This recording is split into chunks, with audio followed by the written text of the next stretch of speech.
In a quiet village near a silver forest lived a poor woman with 2 daughters.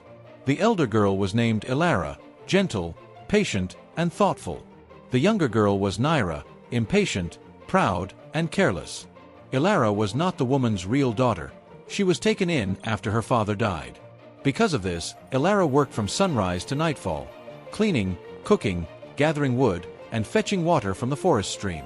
Nyra, however, spent her days resting, laughing, and doing nothing at all. Even when Elara's hands ached and her back burned with tiredness, she never complained.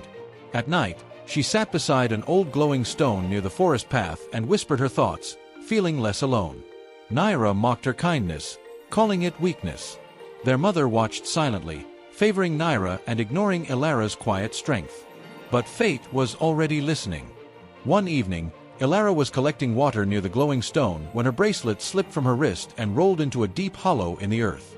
The hole shimmered faintly, as if breathing. When Elara told her stepmother, the woman said coldly, "Then go and bring it back." Elara returned to the hollow and searched desperately. Unable to reach it, she gathered her courage and stepped forward. The ground gave way, and she fell through warm air, not darkness. Instead of pain, she landed softly on silver grass beneath a glowing sky. Birds made of light flew above her. In the distance, she heard soft voices asking for help. Though frightened, Elara stood up and walked forward, unaware that this strange land was testing her heart. Elara soon came upon a broken bridge calling for repair. Without hesitation, she fixed it using fallen branches. Farther on, glowing lanterns flickered weakly, whispering for care. Elara cleaned them, and their light grew bright. At last, she reached a small house made of crystal stone. An old woman with silver eyes greeted her warmly. "I am Mistress Luma," she said. "If you help keep balance in this land, you may stay." Elara agreed.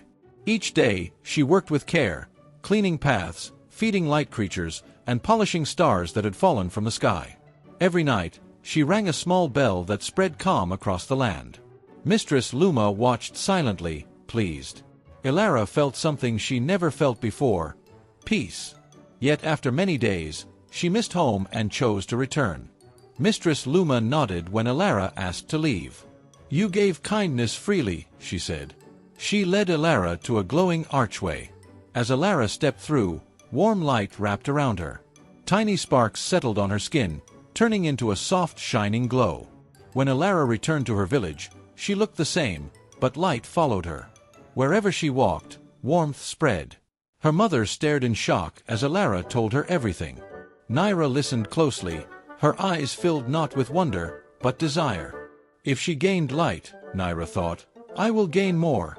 The next morning, Nyra ran to the forest, ready to claim her reward. Nyra found the hollow and jumped in without fear. She landed in the same silver land and heard the same voices calling for help. But Nyra ignored them. "I didn't come to work," she said proudly. She walked past broken bridges and dim lanterns.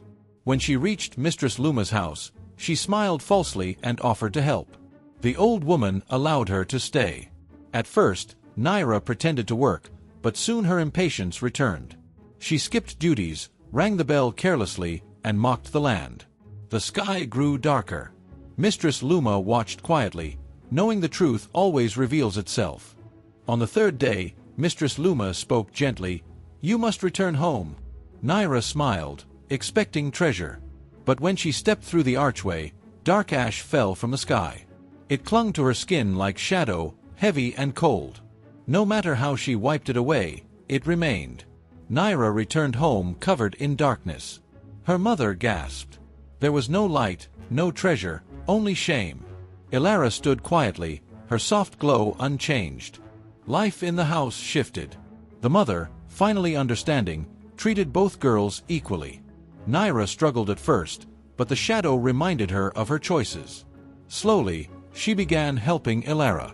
The darkness did not leave, but it grew lighter as her heart changed. The village learned that rewards are not taken, they are earned. Elara's light never faded. Nyra's shadow became a lesson. And the glowing stone remained, waiting for the next soul to be tested.